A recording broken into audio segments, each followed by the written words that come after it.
მოგესალმებით მეგობრებო, ჩვენ ვიწყებთ კონსერვატორიას, ძალიან საინტერესო ვითარება. ტრამპის წარმომადგენლებმა, ზელენსკის წარმომადგენლები შეიძლება ითქვას ჩოგჯენში ჩააყენეს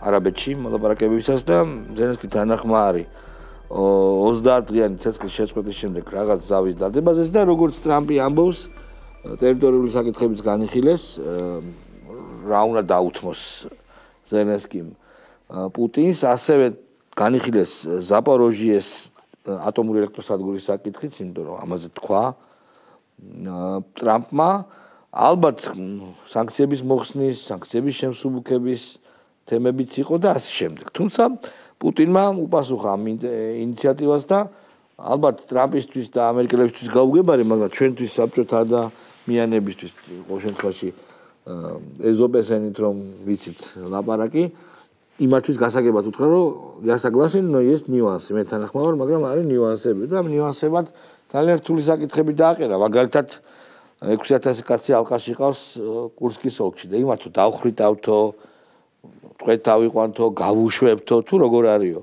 შემდეგ თქვა ესე ძალიან საინტერესო საკითხი, ძალიან მნიშვნელოვანი, ვინ გააკონტროლებს ამ ცეცხლის შეწყვეტის თემას 2000 კილომეტრი ფრონტია, ფრონტის ხანგრძლივობა 2000 კილომეტრია და ვინ გააკონტროლებს, ვინ იტყვის, რომ დაირღვა ცეცხლის შეთანხმება, ან არ დაირღვა და ასე შემდეგ.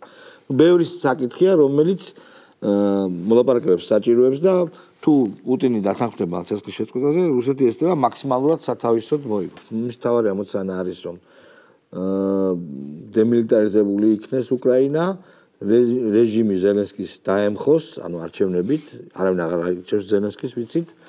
უკრაინა იყოს ნეიტრალური, ნატოში არ გაწევრიანდეს და ბევრ რამეს მიაღწევს. იმიტომ იქ თავისი ხალხიც, თავისი ქორები წავთ. საქართველოს იღა დარჩენია და ამას ვაკეთებ ძალიან დიდი წარმატებით, რომ მდინარის პირზე ვზივარ და ხედებით ტყვებით რა და არც ჩვენთვის ვარ და ეს ამ მომენტში არის ყველაზე კარგი. ამასობაში ჩვენ რაღაც რეიტინგები გვიუმჯობესდება ტერორიზმისგან თავისუფალი ქვეყანა ვართ, ყველაზე დიდი მნიშვნელოვანი წარმატებული ქვეყანა ვართ, სადაც არ არის ნოლამდეა თითქმის ტერორიზმის საფრთხე და ეს ჩვენი სამართალდამცავების და ჩვენი ხელისუფლების დამსახურებაა. გარშემო ზღვივარებს სისხლის ზღვრა, ხანძარი, კლა, რა ხდება თუნდაც სირიაში და ჩვენ აქ მოაზისია. ჩვენთვის ეს ძალიან მნიშვნელოვანია, ჩვენთვის ძალიან დიდი პლუსია და აი ამას უნდა შენარჩუნება, ცოტა დარჩა, როგორც ბიზინა ივანიშვილი ამბობდა, ეს ჩინოვნიკები, რომლებიც ჩვენ ყველანაირად ხელს გვიშლიან განვითარებაში, ისინი წავლენ და ბევრი წავიდა, ჯიმ შაჰინი ხო, მიდის, ხო, ეხლა გამოაცხადა, ხო, არჩევნებში აღარ მიიღოს მონაწილეობას, ხო, ეხლა 26 წლის ბოლომდე ნერვებს კი შეგვიჭამს. ჩვენ მივეჩვიეთ უკვე, თუმცა აღარ უნდა. ხო, კოჭლი იხვი არის შეიძლება ითქვას. კარგი, მოდი ამ თემებზე ვისაუბროთ. ჩვენ არ ქონდა, ასე ვთქვათ, ილუზიები, რომ ტრამპის მოსვლის შემდეგ აი მეორე წამსვე მოლაპარაკებები იქნებოდა წარმატებული. ჩვენ შეწონილი პროგნოზი იყო ასეთი, რომ დაიწყებოდა ყინულის ზღობის პროცესი, მაგრამ ეს იქნებოდა ხანგრძლივადიანი, შეიძლება რამდენიმე თვიანი პროცესი. ამ პროცესის პირველი ნაბიჯი ცხადია ხა მოლაპარაკებების ხელოვნება, ვინც იცის და ზოგადად ნებისმიერ ელემენტარულ ვაჭრობაშიც არის, რომ იწყებს ძალიან, ასე ვთქვათ, მეტოქისთვის, ან მოპირდაპირე მხარისთვის მიუღებელი შეთავაზებით. ანუ ეხლა ცხა ყველა მიცის, რომ ერთვიანი ზავი და მე ვნახოთ, ეს არის, წითელი ხაზი რუსეთისთვის, მაგრამ ეს არის, ასე ვთქვათ, ყინულის galღობის პრეცედენტი, უნდა შექმნილიყო რაღაც ისეთით, რასაც რუსეთი ვერ ეტყოდა, რომ კი. არ მინდა, არა, ვერ ეტყოდა პუტინო, არ მინდა, იმიტომ რომ სოფლიოს თვალში ხო, გამოჩნდებოდა, რომ ანუ აი ამერიკას მშვიდობა უნდა, ის წინა ადმინისტრაცია იყო ხო, ზელენსკისაც მშვიდობა უნდა, ანუ ეს უკრაინისთვის და ამერიკის მხრიდანაც იყო ერთგვარი რუსეთის ყანაში ნასროლი ქვასავით, ხო, რომ აი მე მშვიდობა მინდა და შენ არ გინდა, მაგრამ ახლა პუტინი 25 წელია რუსეთის მართველია და გულუბრყვილობაში ვერ დავადანაშაულებთ ბილად რომ თქვა და ახლა მით უმეტეს თვითონ ბევრჯერ ყავთ ასე ვთქვათ მოტყუებული როგორც თვითონვე ამბობს და ლოგიკურია რომ ეს არის ასე ვთქვათ სასიამოვნო აქტი რო ყინული იძვრება და ომი დასრულებისკენ პირველი ნაბიჯია, მაგრამ იქნება ძალიან ბევრი და მტკივნეული მოლაპარაკებები და ანუ აქ არის რა ხო თვითონ იქ პუტინის ასე ვთქვათ გამოსვლაში ერთი იყო ნიშანდობლივი რომ მან მადლობა გადაუხადა ტრამპს, მაგრამ იქვე ბრიქსის ყველა ლიდერი წევრი ქვეყანას გადაუხადა მადლობა. ეს დიპლომატიურად როგორ უნდა ამოვიკითხოთ, რომ მე ბრიქსელებო კი ვუხდი ტრამპს მადლობას, მაგრამ არ მავიწყდებით, რომ მე აქ ბრიქსის რო არ იეჭვიანო. ხო, არ იეჭვიანოთ, მე ბრიქსიდან არ გავდივარ, ეხა ამერიკასო ველაპარაკები არის ფიქრობთ რომ ბრიქს მივატოვოთ. რაღაც ესეთი მაგალითად ხო, ჩინეთი მაგალითად ამ საიტში არ არის. ხო, არ არის და არჩევთ იქ სამხრეთ აფრიკა, ნუ ყველა ის მოწინავე ქვეყნები ჩამოთვალა. შესაბამისად, რუსეთი ეხლა ასე მოხდა რომ აქვს კარგი პირობები მოლაპარაკებებისთვის. მისი არმია მიიწევს წინ, ასე ვთქვათ და მისთვის ასე ვთქვათ ცეცხლის შეწყვეტა ამ ეტაპზე მართლა იმ ბრძოლის ველის დისპოზიციიდან გამომდინარე საერთოდ არ არის მისაღები. ანუ თუ შეწყდება ცეცხლი მის პირობებზე. მისი პირობები, ხო, ეს კი ბატონო. ახლა ყველაზე მძიმე მდგომარეობაში მაინც არის ზელენსკი. იმის მიუხედავად რომ მან იძულებით განაცხადა, კარგო უწილად მისი რეიტინგი საგრძნობათაა დაცემული თვითონ უკრაინაში და ყოველთვის გასაგებია რომ ერთ-ერთი რის ინარჩუნებს ძალაუფლებას ესა საგანგებო მდგომარეობა და ის რომ არ ტარდება ახალი არჩევნები, არ ტარდება პრესა პრაქტიკულად თავისუფალი არ არის და ესე იგი ტოტალურ მობილიზაციაში უწევთ და საგანგებო მდგომარეობაში უწევს უკრაინას არსებობა. მაგრამ ეს იმას არ იშოვს რომ უკმაყოფილება არის და პირიქით ყველა კვლევა აჩვენებს რომ ზელენსკის რეიტინგი საგრძნობათაა დაცემული, რომ ის ახალ არჩევნებში ვერ გახდება, ვერანაირად ვერ გაიმარჯვებს და მისი ეგზისტენციალური არსებობის საფრთხე დგება რა, სიოცხლის საფრთხე დგება. იმიტომ რომ მოკითხავენ იმას, რასაც აქამდე აკეთებდა ის, ხო? ამიტომ მართალია ერთი მხრივ რომ პუტინი წინაპირობებს უყენებს, იმიტომ რომ მართლაც თუ დაერღვა ცეცხლი, ვერ ვის დაბრალდება, ხო? ეს ბუნებრივია რომ იმას ვისაც უნდა რომ გახანგრძლივდეს ეს კონფლიქტი, იმის ინტერესებში არის ეს უფრო, ხო? გასაგებია რომ ტერიტორიული ესე იგი პრობლემები შეუქმნეს რუსეთი უკრაინას და გაცილებით დიდ ტერიტორიებს მოითხოვს ვიდრე ეხლა კონკრეტულად აქვს დაკავებული ჯარებს, კონკრეტულად იმ ტერიტორიებს, რა ტერიტორიებიც კონსტიტუციით გამოაცხადა მის შემადგენლობაში, ხო, რუსეთმა და ჩვენ ხედავთ პრაქტიკულად ჩვენ წინ არის უკრაინა არის ძალიან მძიმე მდგომარეობაში. ეს მშვიდობა რომელიც ადრე თუ გვიან დადგება უკრაინისთვის სასარგებლო მშვიდობა ნამდვილად არ იქნება. ეს იქნება მძიმე ტერიტორიული დანაკარგი, ეს იქნება უამრავი ადამიანი, რომელიც დაბრუნდება და დამარცხებული ომიდან, როგორც არ უნდა ის გააკეთონ, რა ქვია, გაასაღონ ეს გამარჯვებათ, მაინც ეს სხვა ფსიქოლოგიით დაბრუნდება, ტრავმირებული ადამიანების მთელი არმია დაბრუნდება და ეს იქნება ზონა გარკვეულწილად საკმაოდ მძიმე ზონა. ჩვენ გვახსოვს გაცილებით მცირე მასშტაბის და გაცილებით მცირე მსხვერპლის ომი იყო აფხაზეთის ომი, მაგრამ როგორ დააწვეს ქართულ საზოგადოებას და დღემდე როგორ გვახსოვს ეს ტრავმა და როგორი მტკივნეულია ეს. და ხა წარმოვიდგინეთ, როდესაც გაცილებით მეტი აღარ არის უკვე მეგონი ორჯერ სამჯერ კი არა, ერთი 10-ჯერ მეტი მსხვერპლი იყო. ტერიტორიებთან, როგორი ტერიტორიები? ტერიტორიებთან გაცილებით დიდი ტერიტორიები, საქართველოს ხელა ტერიტორიები, რამოდენიმე საქართველოს ხელა ტერიტორია და ეს საკმაოდ მძიმე დარტყმა. მაგრამ ამის გარდა ჩვენ ვხედავთ ერთ მნიშვნელოვან მომენტს და მინდა ამაზე გავამახვილო ყურადღება, ტრამპის დამოკიდებულება ევროკავშირისადმი და ევროკავშირის უსუსურობა. რომ ტრამპა განაცხადა, ევროკავშირს უნდა ამ მოლაპარაკებებში ჩართვა, ტრამპა ხო ხარეთ, ტრამპა უარი განაცხადა. აუგზავნა რუსეთმა წვაჩა. და ნათელია რომ ესე იგი ევროკავშირი ამ ეტაპისთვის მე არ ვიძახე შეიძლება მომავალში ყველაფერი იცვლება და მით უმეტეს ჩვენ გავიგეთ რომ გერმანია აპირებს 500 მილიარდ დოლარის ჩადებას თავდაცვაში. მაგრამ ყველანაირი კვლევებით არის საუბარი იმაზე, რომ ეს იქნება ესე იგი 8 წლის შემდეგ გამოიღებს შედეგს. 8 წელი საკმაოდ დიდი დროა იმისთვის, რომ გეოპოლიტიკური გადანაწილება მოხდეს. გარდა ამისა, ქარხნები უნდა ააშენოს. ელემენტარულად ქარხნები აღარ არის, სადაც აღჭურვილობას დაამზადებენ, სადაც ტანკებს დაამზადებენ და აღადგინოს მათ შორის ეგ იდეოლოგიზებული მე გეუბნები მე მატერიალური რაღაცები. ხო, ეს როგორ გააკეთებს ტექნოლოგია ჯერჯერობით უცნობია, მაგრამ ის რომ ესე იგი როგორც ბურგერები ისე უყურებენ, აი ფული ერთი ადგილიდან მეორეში გადავიტანოთ, ეგ შედეგს მოგცოს. ნახოთ, ეგ ჯერ კიდე შორსა ამაზე ფიქრი, მაგრამ ფაქტია რომ რაღაც ძვრები დაეწყო. ეს ძვრები ლოგიკურად ამ დროს ლოგიკურად მივყავართ პოლიტიკური სისტემის გარდაქმნამდე. ეს არის აქ თავარი. პოლიტიკური სისტემა აუცილებლად გარდაიქმნება ევროპაში. ის ევროპული ლიდერები ახლა პანტაპუნქტით ტოვებენ ევროპულ საპარლამენტო სივრცეებს. და უამრავი აცხადებს რომ არაპირეს მომავალ არჩევნებში მიიღოს მონაწილეობა, ჩვენ ხედავთ თელ რიგ პარტიულ კრიზისებს ხედავთ რასთავარი ევროპაში. მოსკვა საბჭოთა კავშირში შეადარა ევროკავშირი. ხარდიან კაცი ძალიან მაგარი ფოტო დადო.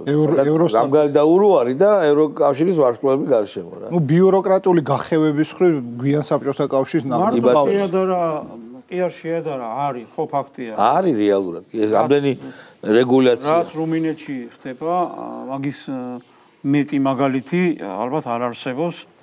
არც ევროპაში და არც სოფლიოში საბჭოთა კავშირის კი არ იქცეოდა ეგრე.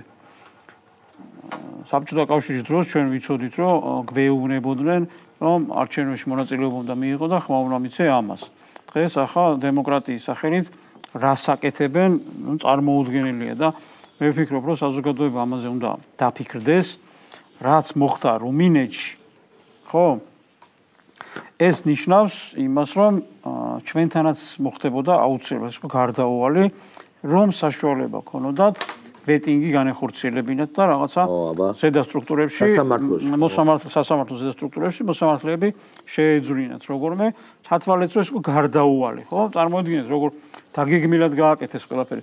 პირველ ტურში გამარჯვებული პრეზიდენტობის კანდიდატი გაუქმეს პირველი ტურში შედეგები და როგორც კი გახდა ჩვეულებრივი უკვე გამარჯვებული აღარ იყო და ჩვეულებრივი მონაწილე არჩევნებში, ეგრევე რაღაცა მიზეზები აუგრძალეს არჩევნებში. სასამართლომ ეს დაადასტურა. ხო და აი ამაზე მეტი რა უნდა გააკეთონ და თუ ვინმეს გონია რომ ეს საქართველოში არ მოხდებოდა და სირიაში რაც მოხდა და იქ რაღაცა გაჩუმებულები რო არიან, თუ ვინმეს გონია ის არ მოხდებოდა საქართველოში, ძალიან ცდებიან, ხო? ამ ყველაფერს პირველივე დღეებში მოსაკლავს მოკლავდნენ საქართველოში, დასაჭერს დაიჭერდნენ და რა თქმა უნდა ტელევიზიას ხო ნახეთ როგორ გამწარებულები ებრძვიან და დადიან სხვადასხვა ქვეყნებში და დიდი ტელევიზია თქვათ რაღაცა იმ ტელევიზიებთან დაკავშირებით დიდი პატარა ყველა ტელევიზიას რაღაცა ივანიშვილის რეჟიმის ხარდამჭერები არიან და რაღაცა პრობლემები შეუქმნით და სანქციით და ასე შემდეგ. ანუ ეს ხალხი თან დემოკრატიაზე ლაპარაკობს, თან ნახეთ შეძალაუფლება არ აქვს და როგორ ცდილობენ რომ რაღაც ტელევიზიები ჩაახშონ და ჩვეულებრივად ვიღაცას და მოკლავდნენ, დაიჭერდნენ და ამას დაარქმევდნენ რაღაც დემოკრატიის სახელით, გარდაუვალ რაღაცა რელსებზე დაბრუნდნენ რომ იმისი რა ქვია და დემოკრატიული ღირებულები და 1000 უბედურება და მე მგონია დასაფიქრებლად დღის საზოგადოება ის ხალხი რომელიც დღესაც რაღაცა ილუზიებში ცხოვრობს და გაკივის ზოგი მოტყუებულია, ზოგი რაღაცა ილუზიებში გაკივის და გაწევის უნდა დაფიქრდეს ამ ორმა მაგალითმა უნდა მოგცეს რაღაც საშუალება იმისათვის რომ დაფიქრდე და თქვა რატომ მოხდა რუმინეთში ესეთი რაღაცა და რა ხდება სირიაში, როდესაც ამდენი ხალხი დახოცა ხელისუფლებამ, ხო ყველა შემთხვევაში ხელისუფლებაა პასუხისმგებელი ყველა ქვეყანაში რაც მოხდა, ხო? ხელისუფლებამ და გაჩუმებულები არიან მთელი ევროკავშირი. აბა ჩვენ გაჩუმებული არის ევროკავშირი, ევროპელი პრესა წერდა რომ ასადის მომხრეებს აბრალებდა იმ გენოციდს, რა გენოციდის მოხდა. ეს ერთი თან ეს არის რაღაცა ეუთომ თუ არ ვცდები რეზოლუცია მიიღო, სადაც დაგმობილი იყო ანუ ის ქმედებები ხელისუფლების მხრიდან და გაგიკვირდებათ და დიდმა სახელმწიფოებმა ევროპის ხარი არც კი დაუჭირეს. ეს იყო გერმანია, ეს იყო ინგლისი, ეს იყო იტალია, ეს იყო საფრანგეთი.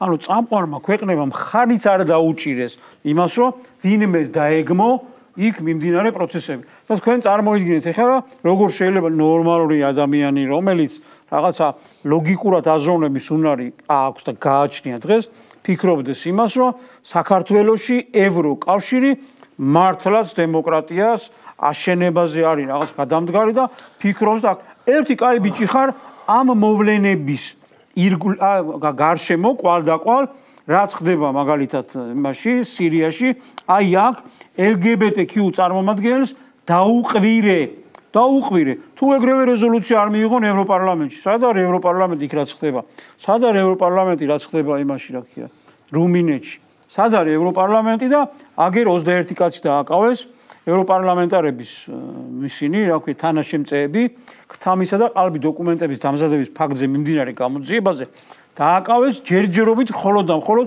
დაკითხვებისა გამო წარმოიდგინეთ რომ რაღაც დაკითხვა და სერიოზ არა დააკავეს როგორ რომ დააკავეს წაიყვანეს რომ დაკითხონ ხა მაგენი ხო ის კატეგორიაა რომ რაღაცა ყელყელაობენ და თავიანთავი რაღაც გონიათ ხო ეს ოპერატიულად რომ მოხდარიყო ეს ერთდროულად დააკავეს ერთდროულად დაკითხეს და ასე შემდეგ ჩვენ უამრავ შედეგებს ვიხილავთ კიდე ეხა არ მინდა რომ თემას კი ავწვდი რაღაცნაირად მაგრამ ორი სიტყვით მეც ვიტყვი რა ამერიკისა და რუსეთთან ურთიერთობის შესახებ დღეს მდგომარეობით შეთავაზება ყველამ ძალიან კარგად ვიცით რომ ერთი მხრიდან შეთავაზებას და მეორე მხრიდან შეთავაზებას ჯერჯერობით აბსურდია ეხა დღეს რომ რუსებს თავაზობ იმ ფონზე როდესაც ომის დაწყების პერიოდში უკრაინას კიევთან იყო უკვე მისული და თუ გახსოვთ თქვენ შეჩერდა საბრძოლო მოუწია რუსეთს უკან დახევა იმიტომ რომ კომუნიკაციები არ ქონდა დაცული და სამხედრო თვალსაზრისით ეგ სამხედრო თვალსაზრისით როგორ გამოიყენა ეგ ერთი საკითხია მაგრამ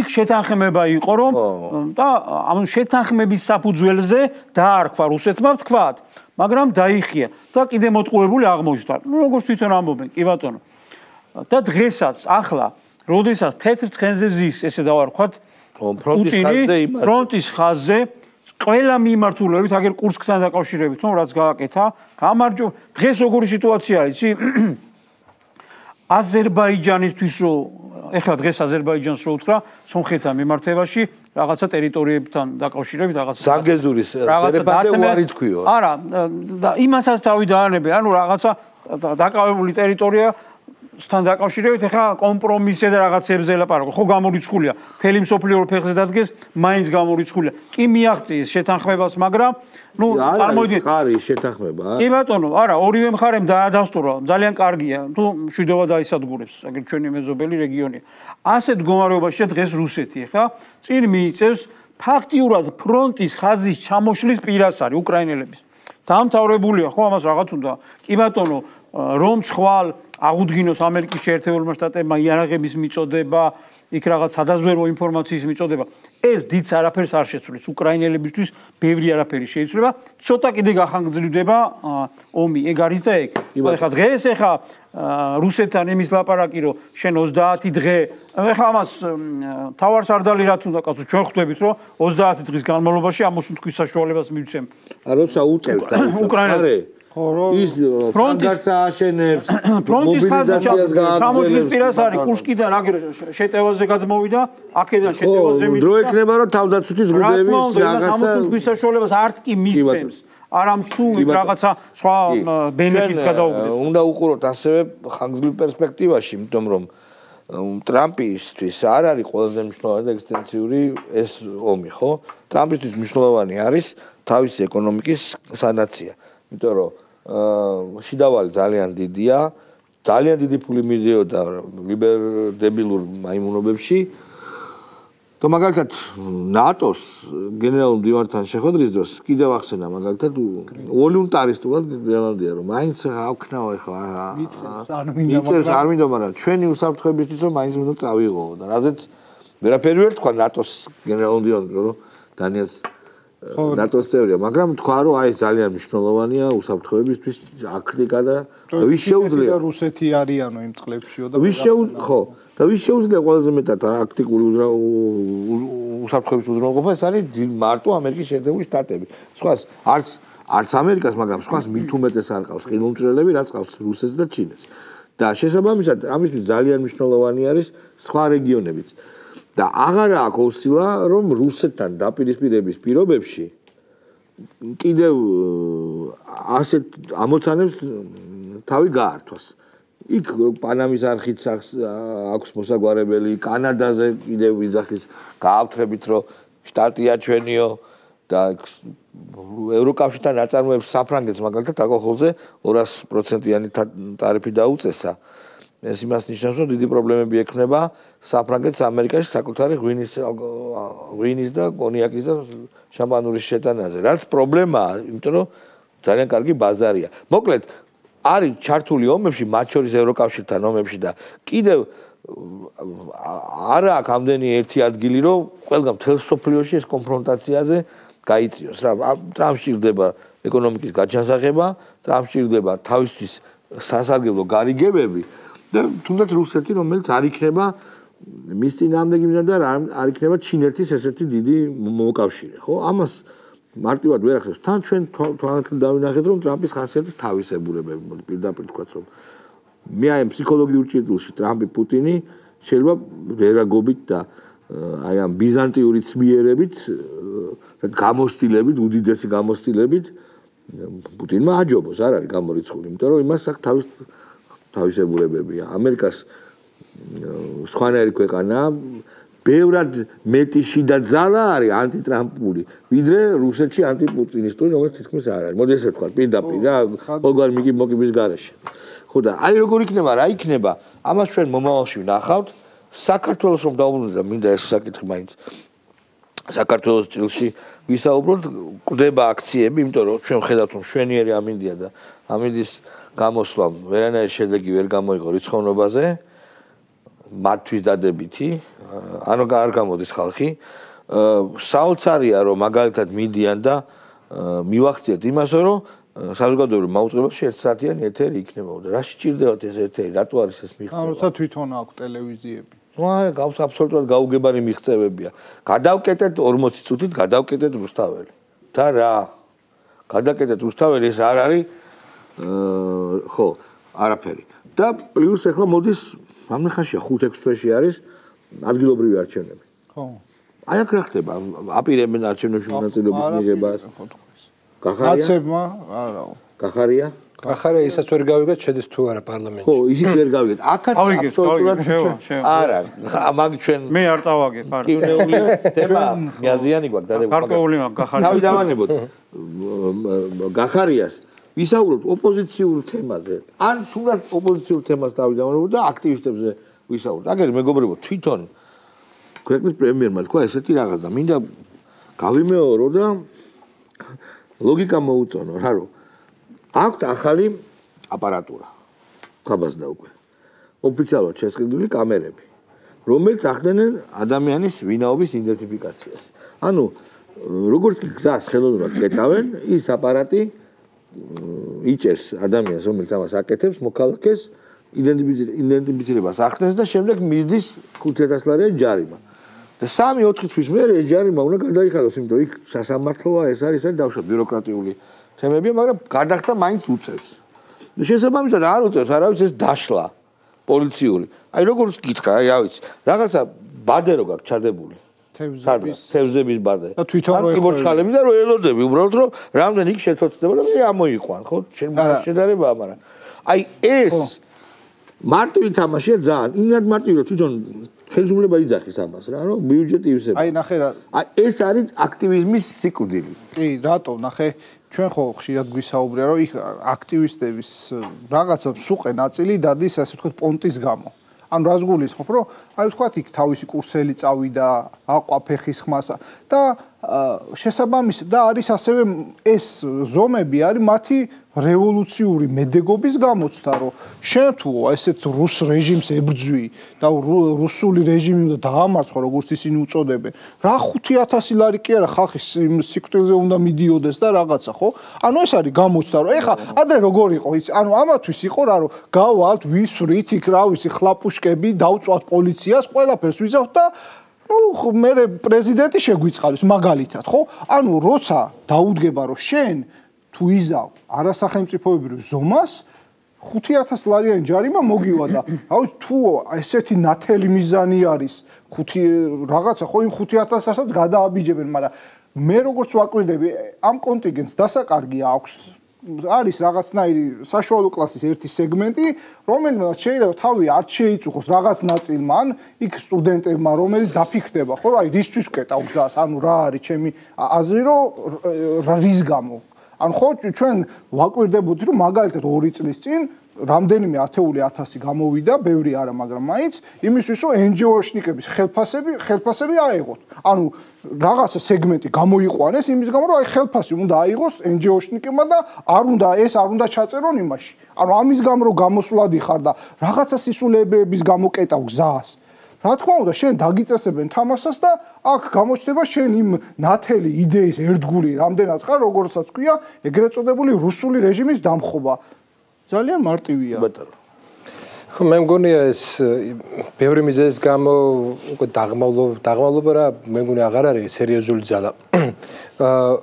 პირველი მიზეზი ის იყო, რომ აქამდე თვითონ ნარატიულ დონეზე, როდესაც ამბობდი, რომ თუ აბრალებდნენ ვინმე სახელმწიფო გადატრიალებებს, USAID და სხვაებს და ასე შემდეგ, ამბობდი, რომ რუსული ნარატივია, მაგრამ ილონ მასკმა აჩვენა რომ არა მარტო სახელმწიფო გადატრიალებებს გეგმავდა და აფინანსებდა, არამედ ტერორისტულ ორგანიზაციებს აგერ სირიაში. შენ როდესაც როგორც არ უნდა მოგწონდეს ხელისუფლება, როდესაც უყურებ იმ საშინელებებს და იმ მონსტრებს, რაც სირიაში ხდება და ის იარაღი მონსტრო უჭირავს, ესაც USAID-ის დახმარებით მიიღო, ხო, იმ ფინანსებით მიიღო, ხო, უჭირავს, ხო? მაინც ეგ შიში და ეს ელემენტარული რაღაცა ის სიოთლისთვის ბრძოლა, ხო? შემოდი შენშიც რა, ეგ არ არის, ხო, ქართულში. შემოდი შენშიც და ხვდები, რომ ესე არ არის. მესამე მნიშვნელოვანი მომენტი არის ის, რომ უბრალოდ ახლა რა თქმა უნდა არიან ეთყობა არიან რაღაცა სეგმენტი, რომელიც რაღაცა ბრმად ჯერათ. კი, ეგეთი სეგმენტი ყველა ბრძოლაში არის, მაგრამ ძირითადი ადამიანების ძირითადი ნაწილი, სოციუმის ძირითადი ნაწილი არის მას რაციონალური. ძალიან რაციონალურია. ეს ძალიან კარგად ნახეს შემდეგი რაღაცა, რომ ისინი მოელოდნენ, აი სიმართლე თქვა, რა მოლოდინები გქონდათ მათ. როდესაც განვაცხადეთ, რომ ჩვენი მხრიდან არ გავხსნით მოლაპარაკებებს, ხო? ისინი მოელოდნენ, რომ ერთ-ორ თვეში ეკონომიკა დაიქცეოდა. მართლა მაგას მოელოდნენ. უცბად ხედავ, რომ ეკონომიკა არ დაქცეულა, ზრდა არის, რაღაცა საშუალებები გაჩნდა, რაღაცები გაჩნდა. და მათი სამყაროს წარმოდგენა, რა თქმა უნდა, იცვლება. ეს იმას კი არ ნიშნავს, რომ ის ადამიანები ხელისუფლების მომხრეები გახდნენ მეთქი. არა, მაგრამ ის სურათი, რეალობის სურათი, რაც მათ ჰქონდათ, საკმაოდ იცვლება. ამის გარდა ის წარმოდგენა, როდესაც ისინი ხედავდნენ, რომ სიკეთე და ბოროტების ბრძოლას როგორც უყურებთ, თურმე ესე არა, სირია არის ყველაზე ისეთი კაი მაგალითი ამის. მაგრამ არა მარტო სირია, ბევრი კონკრეტია, მაგრამ სირია ყველაზე კაფიოდ არის ეს, რომ კაცო ის ადამიანები, რომლებიც გენოციდზე აწყობენ, ხო? იმათ ევროკავშირი ელაპარაკება და სანქციებს ხსნის. იმიტომ რომ როდესაც როგორც არ უნდა მოგწოდეს ტალახაძის პოლიტიკური გემოვნება, ტალახაძეს არაფერი ისეთი არ აქვს გაკეთებული, რაც რა ვიცი, იმ სირიელ ბარბაროსებს აქვს გაკეთებული. ამ ბოდიში ნუკრი დავაკვირდეთ პოლიტექნოლოგიური იმას, რომ აი სირიის ლიდერი და ზელენსკიც როგორ ერთ პოლიტექნოლოგიურ, ასე ვთქვათ, გამოწყობილი ერთი და იგივე, ასე ვთქვათ, ერთი ხელია. და ამის გარდა ესე იგი ის პრინციპის ნახეთ, ხო იყო რომ აი უმცირესობებს ვიცავთ, ხო? ესე იგი ალავიტები არის 11%. რეალურად ამ ძალას, ანუ ევროკავშირის მიერ მხარდაჭერით ძალას უნდა მოდი ესე თქვა, ეს არის ისლამური რაიხის შექმნა, სადაც იქნებიან მარტო სუნიტები, დანარჩენი არის ქრისტიანი, არც ალავიტი, რომელიც სადღაც მე მგონი 15-17%-ია ყველა რელიგიური, ეგრეთ წოდებული რელიგიური უმცირესობები, ხო? ანუ უმცირესობების წინააღმდეგ მიმართული ძალები არიან რა. ისლამური რასიზმი, ეთნიკური არა, მაგრამ რელიგიური რასიზმის ელემენტებს ატარებს რა, ეგ მთელი მოძრაობა და ესე ძალებს უჭერს ხარს და ანუ რაღაც აი ღირებულებით რწმენები შეერყა ძალების. მან ძალიან სერიოზული პრობლემა არის შემდეგი, მეგობრებო, სანამ შენ თუზაზე პატარა შენიშვნას გეტყვით, რომ ეს ოსმანური იმპერიის დანგრევის შემდეგ, რაც დახაზეს ინგლისელებმა, აი ისიც ინგრევა რა. იშლება. ეს ქვეყნები ხო მოფიქრებული ქვეყნებია ინგლისის მიერ.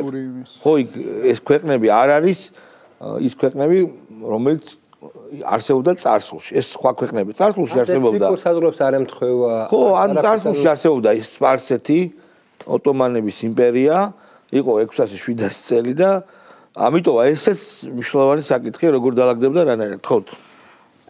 შეიძლება ადამიანი იმის ანალიზს ვერ აკეთებდე, მაგალითად, უახლოეს მომავალში რა ბედი შეიძლება ეწიოს სირიას, ეს ხომ ესე არ დამთავრდება, სირია ეხა აქეთ ისრაელმა წაიღო, იქით თურქეთმა წაიღო და კურთებს უნდათ და ასე შემდეგ, ხო, ეხა თურქეთი შეიძლება კიდევ რაღაც თავისი გავლენები კიდევ გააძლიეროს, იქ რუსეთი ჩახსნან და ასე შემდეგ უამრავი რაღაც იქნება. რასაც გარდაუვლად მოყვება ერთმანეთში დაპირისპირება თუ არა სირიელი ხელისუფლების, თქვათ, ვინც იქნება დღევანდელის თუნდაც ცდილობები იმასთან დაკავშირებით, რომ რაღაც ტერიტორიები რაღაცები დაიბრუნონ და ეს იქნება კიდევ ერთი საჯილდაო, თქვა, დაიტოვეს ახლა, არის რაღაცა ცხელი წერტილი, სადაც აუცილებლად უნდა გაჩაღდეს ომი.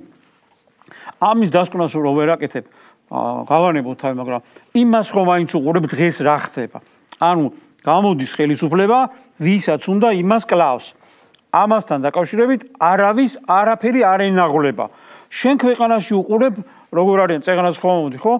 ანალიზი უნდა გააკეთო, მაგრამ არის კატეგორია ადამიანების, რომლებსაც ეს ყველაფერი აწყობთ და ესენი არიან ნაყიდი ადამიანები. მე ვლაპარაკობ იმ კატეგორიაზე, რომლებიც ხარს უჭერენ ამ ადამიანებს, ეგრეთ წოდებული ოპოზიცია რო ქვია და სამშობლოს გამყიდველები არიან რეალურად, აგერ წავიდნენ და წარმოიდგინეთ არასამთავრობო ორგანიზაცია საქართველოში წავიდნენ და ესტონეთში დარეგისტრირდნენ რამდენიმე არასამთავრობო ორგანიზაცია, რომლებიც აქ პოლიტიკაზე გავლენას ახდენდნენ. ეგ როგორ შეიძლება, ხო? როგორც კი დადგა საკითხი და ფარას კანონი წამოეწიათ გზაში, ესტონეთში გადაბარგდნენ და იქ დარეგისტრირდნენ და ეჭვი არ შეგეპაროთ, რომ ესენი კიდე პრეტენზიებს განაცხადებენ აგერ თქვენ და აგერ მე საქართველოში იმაზე, რომ ამათმა რაღაცა მოვლენებში მონაწილეობა მიიღონ.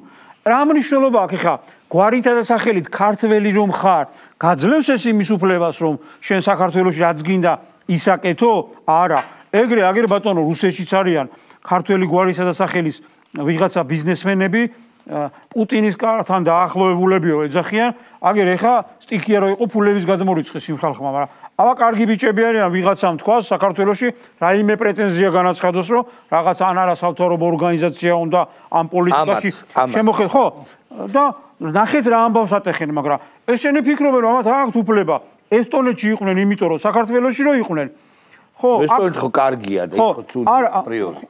ესტონეთი ანუ ესტონეთი რო კარგია, ეგ ვიცით, როგორი კარგია. ანუ უყურე თემა რა არის, რომ იქ არ გაუკონტროლებენ ფინანსები, საიდან წავა და საიდან შემოვა და აქ უნდა გქონდეთ რაღაცა ესეთი სერიოზული პრეტენზიები. სინამდვილეში ამ გაჭირებულებმა ისიც არ იციან, რომ ესტონეთი ყველაზე დიდი პრობლემა არის ესტონეთისთვის, იმიტომ არიან ყველაზე აგრესიულები იქ ევროკავშირშიც ბალტიის ქვეყნებს, როგორც აგრესიულებს ისე მოიხსენებენ. ესტონეთში არის დარეგისტრირებული 1.100.000 მოსახლე. აქედან ერთი 20% გასულია დასავლეთ ევროპაში, 24% არის რუსი წარმოშობის. აი აქ არის მთავარი პრობლემა. ნებისმიერ დროს, როდესაც მოინდომებს რუსეთი, ძალიან მარტივია სიტუაციის ნაცნობი მეთოდები. რა თქმა უნდა, იმ მეთოდებით და მე თავისი მოსახლეობის დაცვასაც რა თქმა უნდა მოინდომებს. სად რუსების ტემპერამენტი და ბრძოლის უნარიანობა და ზუსტად იმდენი არ მიაყავს ესტონეთიან. არც ეკონომიკა არც დიდი არაფერსაც, უბრალოდ იქ გადაბარგნენ აგრესიულ ქვეყანაში, რომლებიც დაინტერესებულები არიან ჩვენი ქვეყნის ჩამოქცევით, იმიტომ რომ ეს პერსპექტივა ელოდება და ცდილობენ რომ როგორმე რუსეთში აქ გააჩაღონ ცეცხლი, აქეთ გადმოიტანონ და ერთი აუცილებლად მინდა სოციალურ ქსელებში შემხვდა ესეთი რაღაცა ნარატივი, თითქოს ვის უნდა საქართველოში ომიო, ისო რა ქვია, 3 დღე, 4 დღე გაეძრო და რა აზრი ქონდათო და ან რაღაცა რა პარტიზანული და კიდე ვითომ ქილიკობენ ამასთან დაკავშირებით. ამ კატეგორიას და თქვათ ვისაც აინტერესებს, მინდა უთხრა რომ ეს 3 დღიანი და 5 დღიანი ომი რა თქმა უნდა არავის არ ადარდებდა. ჩვენ რამდენი გავწყდებოდით ეს ერთი პარტიზანულ ომთან დაკავშირებით შეიძლება ისიც კარგად იცოდნენ რომ ჩვენ მაინდა-მაინც შეიძლება დიდი პარტიზანობა იქ რაღაცები არ აგვეწია, მაგრამ აქ თავარი იყო რა უკრაინელები, ბოევიკები, სირიელი ბოევიკები, თურქეთში დაძინებული ბოევიკები რო არიან და თავარი იყო ამ ხალხის მეშვეობით ჩრდილოეთ კავკასიის არევა პარალელურად. ანუ ჩრდილოეთ კავკასია და საქართველო ერთიანობაში სერიოზულ პრობლემას შეუქმნიდა რუსეთს. და მოუწევდა ძალების აქეთ რა თქმა უნდა და ეს ომი ისე კი აღარ იქნებოდა რომ ვინმეს გაუფრთხილდებოდა. რუსეთს ვინაიდან და რადგანაც აგერ უკრაინაში სერიოზული პრობლემა აქვს, ჩვენთან რო შემოგვიწელდებოდა, შეეცდებოდა რომ რაც შეიძლება მალე დაენგრია აქაურობა, რასაც უკრაინაში აკეთებს. აუცილებლად იმას გააკეთებდა, გატრიალდებოდა და წავიდოდა. უარესათაც. რა თქმა უნდა, უარესი თუ არა. აი ეს იყო ჩაფიქრებული, ესე ვიყავით გამეტებულები ჩვეულებრივად. ეს იყო იმ ევროკავშირის წევრი ქვეყნების ლიდერების მიერ დაგეგმილი, რომლებსაც ახლა ეს ხალხი ტაშს უკრავს. მე მინდა რომ ამ ხალხს უთხრა, გამოფხიზლდით. ჩვენ ვართ შეწირული ქვეყანა და მადლობა თქვით, რომ საქართველოში გამოჩნდა ის ხელისუფლება და საზოგადოების ის დიდი ნაწილი, რომელმაც ეს საფრთხე დაინახა და არიდა ქვეყანას. ჩვენ ვიყავით დაღუპულები ჩვეულებრივად რა. და ამაში აქტიურად მონაწილეობდა ის ოპოზიცია დღეს რომ რაღაცა ფორმით გონიათ რომ ხელისუფლებაში უნდა მოვიდნენ. ეს არასოდეს არ მოხდებოდა. მე ნუკრის აზრს გავაგრძელებ და უცებ დავამთავრებ. უამრავი ამოვიკითხე, რომლებიც უკვე ნიჰილიზმში, აი რევოლუციონერები რო იყვნენ, ნიჰილიზმში რა. მე რამდენად ხა კიდე მას ამაყობთ რომ რუსთაველი გადაკეტე და უკვე დასცინიან ერთმანეთს რომ აზრი რო აღარ აქვს, პერსპექტივა ამ ყველაფერს აღარ აქვს. ესე უნდა იყოს კიდეც და უფრო სასიამოვნო სიახლეებსაც გავიგებთ. ამით ჩვენი გადაცემა ამ ეტაპზე დღეს სრულდება, შემდეგ შაბათს აუცილებლად შეგაწუხებთ და მოგიყვებით როგორ ხედავთ სამყაროს და საქართველოს ჩვენ.